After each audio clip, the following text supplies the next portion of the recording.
Traveling is always hard, but traveling with a kid or two can be especially difficult. By now we all know that plugging kids into a tablet can buy you some time and some judgmental looks from strangers, but that tablet's no good if it's out of power and short on content. I'm Donald Bell, and here are some of my best tips for making the most out of a tablet while traveling with kids. First, buy your kids some headphones. Trust me, you don't want to be listening to Thomas the Train for hours at a time through iPad speakers, and neither does anyone around you. Small kids will often find earbuds uncomfortable, so pick up some affordable, kid-sized headphones.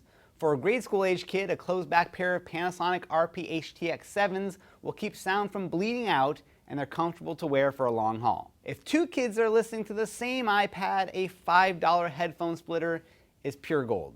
If you're worried that your kid is listening at an unsafe volume, use the iPad's parental restrictions to lock the maximum volume to a level you're comfortable with.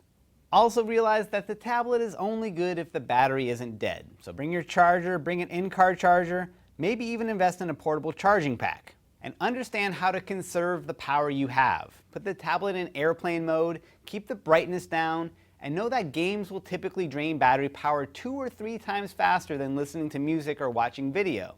So avoid games if you can, especially graphically intense games like driving games or first-person shooters. Instead of games, video is your best friend, but forget about Netflix or any streaming video if you're on the move. It's too unreliable and you're just asking for a meltdown when the video doesn't load.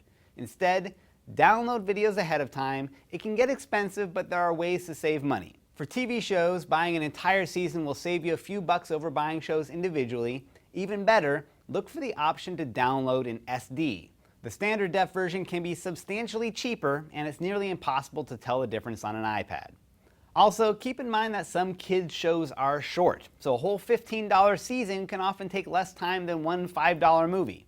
So to stretch your dollar, look for deals on kids' movies. You can download multiple rentals in advance. They'll last up to 30 days on the iPad, but once you start in on watching one, you have only 24 hours to finish it.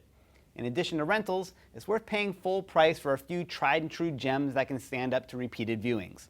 And finally, download some of this content to your phone as well. It never hurts to have a backup plan.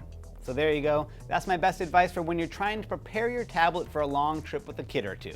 For more tablet tips and tricks, visit cnet.com/how-to. For CNET, I'm Donald Bell.